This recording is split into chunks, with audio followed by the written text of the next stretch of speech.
Ring Walk Danny in Las Vegas at the Top Rank Gym. Late night with the one and only Keyshawn Davis. Keyshawn, how you doing? What's up, man? Businessman in the building. Man, I appreciate the time as always, brother. What brings you to Vegas? Top Rank flew me out. They got me at the UFC gym, running a lot of tests, and get me back healthy. But camp next week, and I'm looking forward for another spectacular performance September 23rd. September 23rd in Newark under Shakur's undercard once again. I'm sure you're excited to be able to perform in Brick City. Man, definitely perform on another spectacular card with my brother. But not only just Shakur, we got Shushu up there. We got Floyd Diaz on that Floyd card. Diaz up there. We Jihad got Tucker up there. And I'm missing one. Shushu. I said Shushu? Yeah. I feel like I'm missing somebody. Obviously Shakur, you know. But we got a lot. Yeah, we got so many fighters on that card, man. Oh, Antoine Cobb on that card There we as go. well. Antoine up there. I feel like that card is gonna be something special, and I'm happy to be on that card. Now, obviously, you had a date that would have been a few weeks ago. Had to get postponed. How you feeling? Obviously, you're here for those tests. You saying camp starts next week. How you feeling, though? I feel great, for real. I feel real good. The UFC gym giving me a lot of insight about my own body. And honestly, they giving me like things that I can take back to the gym for me to stay healthy and get even better than where I am now. And they actually telling me like things that I wasn't even so much confident about that I am now. Like, oh wow, I'm actually good in that area, you know. So I feel like I'm getting better, man, and I feel like this definitely was a trip worth to make. And September 23rd, man. Now, with camp starting next week, that gives you about, what, 5 weeks for camp? Obviously, you're one to stay in the gym. Is that enough time, given that you coming off the injury and whatnot? Oh, definitely. I feel like it's more than enough time, honestly. I feel like coming off the injury with my stomach, I was in a 7-week camp, really like 7.5-week camp. So like, Bomac was telling me, and a whole bunch of other coaches in the camp, they saying like, man, that was one of the best camps you ever had, Keyshawn. And that was before I had got sick. So when I got sick, I'm like, damn, like one of the best camps I ever had, and I got sick at the end of it. So leading off from that camp, I was still like in super shape without no fight. So really, like outside of camp, I was just staying in shape like I am now. Like I'm not fat or nothing. Like I'm still in shape, you know. So 5 weeks, that's gonna be more than enough.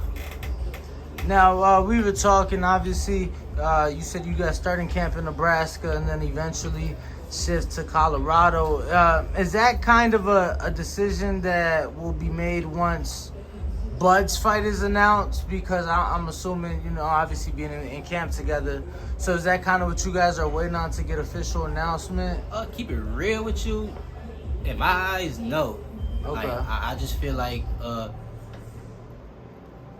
Terrence, that fight is so big that Terrence is keeping a lot of that stuff to himself and Bomac. So we really don't know. We know that fight is going to happen. It's going to be this year, but we not moving off of Terrence right now because everything is still like behind closed doors. Gotcha. So what I was told was they are about to go to Colorado. So I'm gonna be in Omaha. Then I'm gonna go to Colorado, but. I've been with them for almost a year now. I kind of already know how camp goes. Either be in Colorado or Omaha. Honestly, both spots for me and for my brothers is home, like in terms of training camp. So it really don't matter. We can get the job done. Would you say Colorado though, maybe a bit more familiar? You know, given you know the amateur upbringing and everything. Yeah. Do you feel more at home in Colorado, or at this point it's all the same? It's kind of weird because like. Yes, okay, Colorado Springs, I can drive out there without using the GPS because I've been out there for years, since 2016. And I mean, yeah, kind of every time I'm going for a long time, come back to Colorado, it'd be like, wow, I'm back here. Like, kind of feels like something. You know, getting off that plane in Colorado Springs, you got the mountains right there. It's beautiful. And if you flying in with the sun coming down around like 6, 7, it looks even crazier. But I feel like in terms of like Omaha, we haven't even been there for a full year yet, and I'm already going into stores and people saying, yo, ain't you Keyshawn Davis? So it's like, it's kind of like give and take. Like, I don't know. Omaha is so small, so, you know, like, I know the area real well now, but I don't know. It's kind of like give and take for real. pros and cons. Now, Keyshawn, I feel like for years, before you turn pro, before the Olympics, there's been this high expectation on you because of guys like Shakur and guys like Tank who've been mentioning your name, you know, like saying, yeah, he's the next one out the amateurs. That being said, how has that been thus far? You know, you turned pro on, I'm going to be honest with you, to me it was like great card after great card. It was Miami, Dubai, Dallas, right? Yeah. Man, I mean, like, Miami had about 16,000. I was there for that.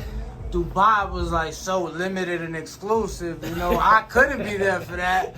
And then Dallas was, you know, an indoor record, you know, for boxing, 73,126. Then you get the Olympic opportunity. That was a boxing record, right? Indoors, yes. Indoors, wow. Yep. Indoors, 73,126. Yeah, you're right, because Floyd always go to the MGM, and they only fought about 15,000. Yeah, I mean, I know Chavez, when he fought in Mexico City, that was 130,000. So that's not no 70,000, ain't no record yet. But that was outdoors, an outdoor stadium. This was an indoor.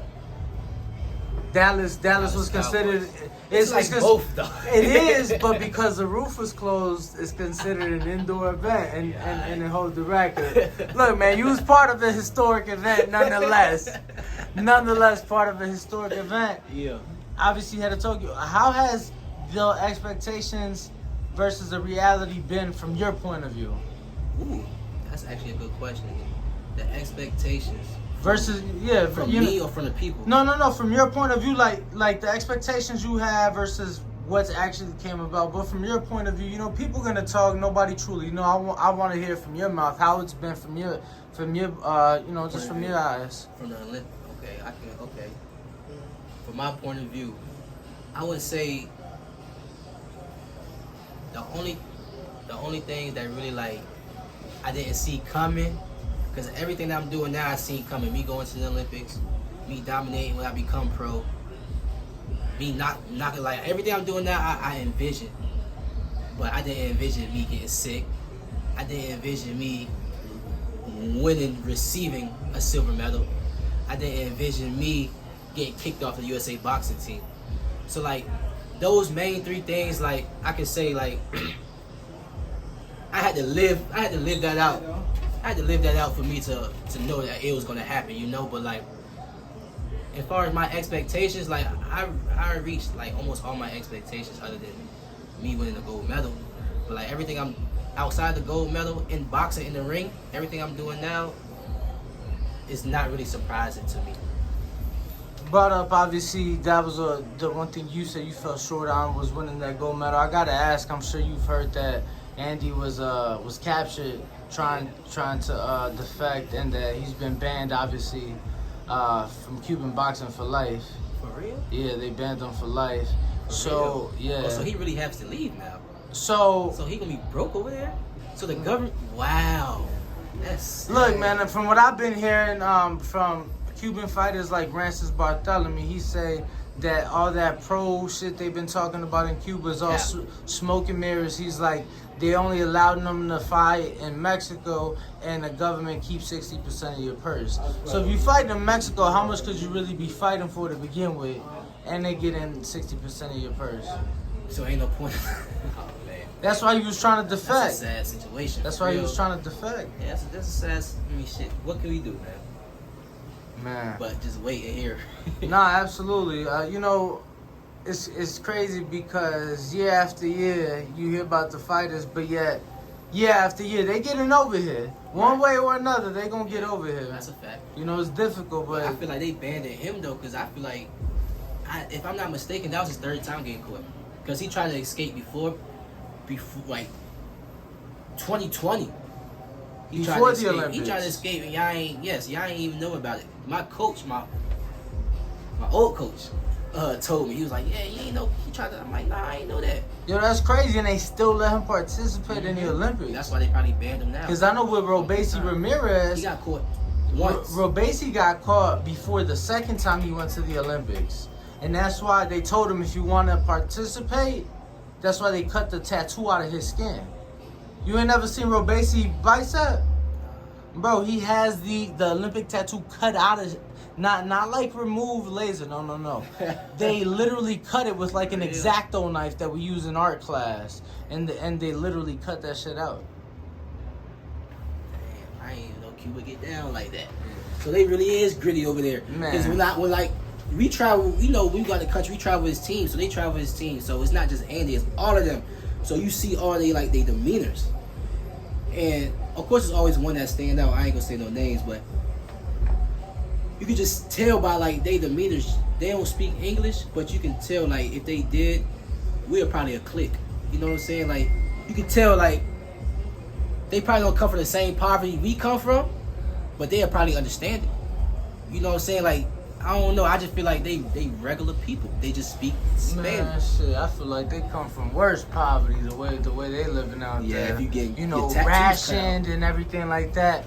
You know, but I wanted to ask you. We've talked about the gold medal match, but something I vividly remember between you and Andy was that he'd land something and he'd like put his arm up like, yeah, I got you on that, and you started to do that too. I noticed that. Was that something that was planned, or it was like something you picked up on as that fight went on? Like you saw he was doing it, so you decided like, nah, I'm gonna do that shit too. Definitely, that's exactly what I was doing. Like, 'cause after the first 1 or 2 fights, I'm like, what can I do other than me just using my skill to make it look like I'm doing something? You know what I'm saying? Because these fights, every time we fought was so close, and they just kept giving to him.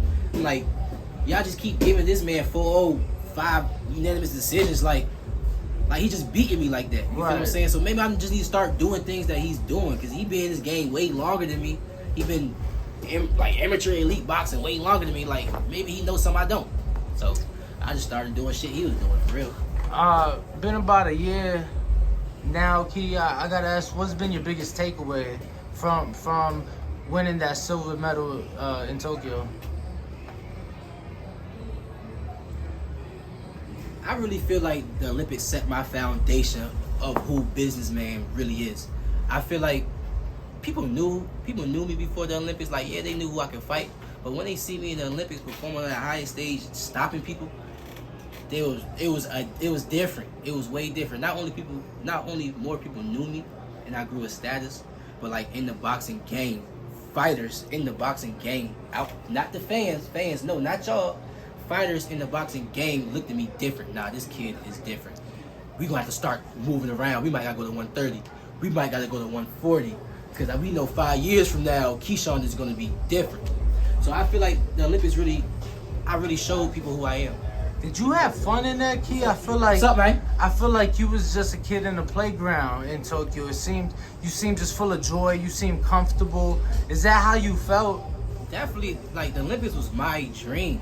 So it was no reason why I shouldn't have been how I was. Like, even after I lost, I was still smiley, happy, and all that. Because even when I lost, I just lost in the finals. I could have lost the first day, second day, third day, could have got robbed. It don't matter. I lost in the finals, competed at the highest level, and I'm living out my dream. Like, it was a dream for me just to get there. You feel what I'm saying? Me and my teammates was, the first day we got there, we just like looking around, like gazing, like, damn, we really here.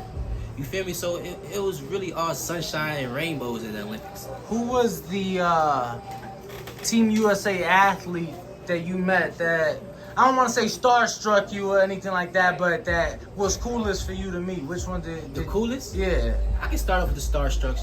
I seen, it was weird because all the basketball players came in like for the opening ceremony. It was like this big old group. Let's just say big old group right here. And all the basketball players started walking in. So of course, it's like hundreds of us. All attention just turned to them. So you got Team USA basketball. Y'all know who it is. So as soon as KD walked in the door, everybody went from this to this. Like, oh, KD. And I'm like, oh shit, that really is KD right there. You feel me? But how he was moving, I didn't want to take no picture with him because it was just too much going on. But that's starstruck. Somebody that gave me like real good kicking it and I connected with, Damian Lillard. Like, everybody know he into boxing. Man, shout out to them. Huge boxing fan. Huge boxing fan. Sometimes we still DM and stuff. Damian Lillard, cool dude. Like, bottom line, cool dude, genuine. He don't like, he like humble. Like he like almost like me. Like, and I respect it. You feel me? He got a level to where shoot, he can beat anybody. Like, you know what I'm saying? Like, I Right. respect Damian Lillard, man. And he actually said he would be willing to like come to one of my fights whenever he like on his off season if I fight in the summertime or whatever. So Damian Lillard, man, shouts out to Damian.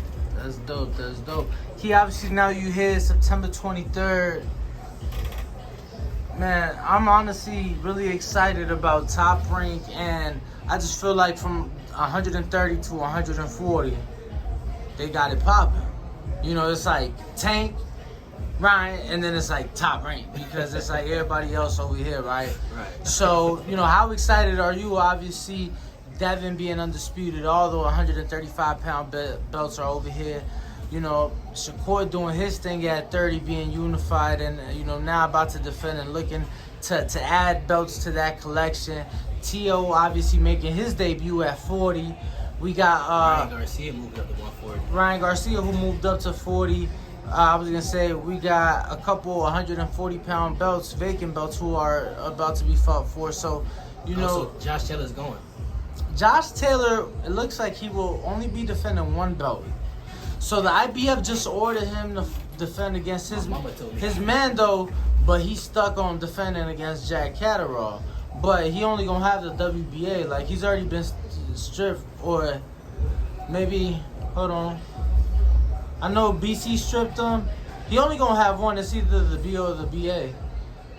I think it's only the BO. I think the BA stripped him too. Albert Puello should be fighting for that one on the AB undercard next weekend. Yeah. So, you know, 30 to 40 popping right now. Yeah.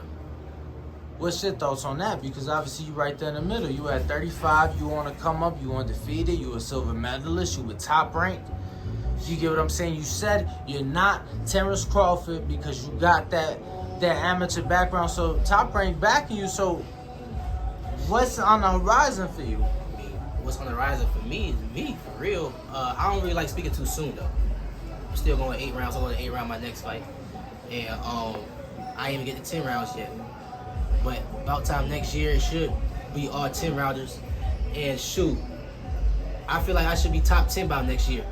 So fighting for a regional belt then to get in them rankings, you saying? Yeah, for sure. I should be top 10 by like January, March latest, for sure. So, like I said, I don't really like speaking too soon because it could be possible. Oh, you said January, Chuck? Like January, March. So you gonna fight in January, February, March, first quarter next year, a fight to get you in the rankings. That's what you saying? Okay. Exactly. Okay. So this your last 8 rounds, and then January, February, March, first 10 rounder. Potentially. Okay. And then, you know, I potentially gonna fight 3 times that year. And shoot, if my first 10 rounder is in, I can see myself. You feel what I'm saying? So I don't like speaking too soon, but I could see myself fighting them type guys next year. Is Keyshawn Davis happy the way Top Rank is moving? Man, definitely. Okay. I'm excited to what they got more to put in front of me, for real, in terms of promotion. And shoot, I'm happy. I'm good. When will the fans see Keyshawn Davis headline in Virginia? March. Well, Bob Arum said the first quarter of next year, and he said around February, March. So, but that's Bob Arum saying that.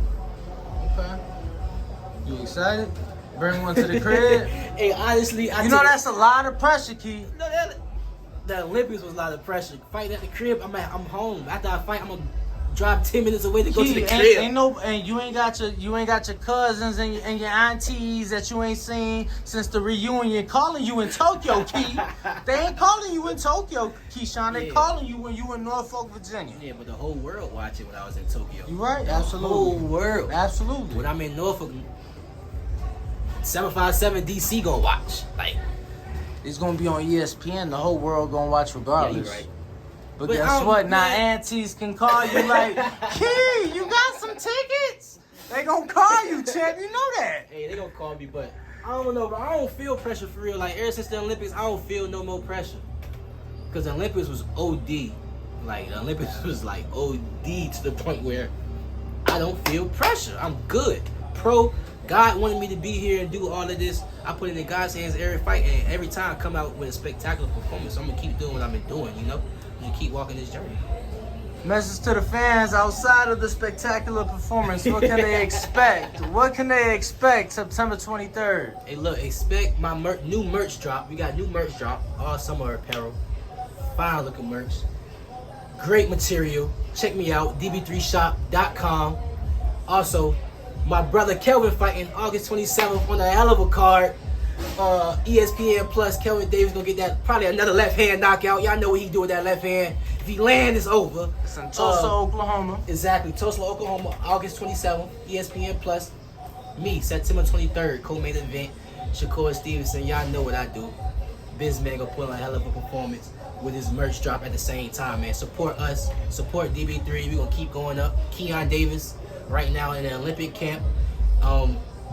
They got multi-nations coming out to their camp, and he's gonna be competing against international competition, getting ready for his Olympics in 2024. So support DB3, man. We out here grinding. Support us and our merch, DB3 Shop. Shout out to Mom. Shout out, I like you, man. Shout out my mom. Put the camera on her real quick so they know who it is. Shout out, Mom, dude. Yes, indeed. Yes, indeed. Keith, thank you very much. Appreciate you, and thank you for your time, champ. Yes, sir. What up, YouTube family? Don't forget to hit that like button. Subscribe to the YouTube channel. Help us get to that 1 million subscribers. We're on the road to 1 million. And obviously, we have other great content on our Patreon channel. So since this video is over, head on over to our Patreon and check out all the exclusive content or right here on our YouTube members.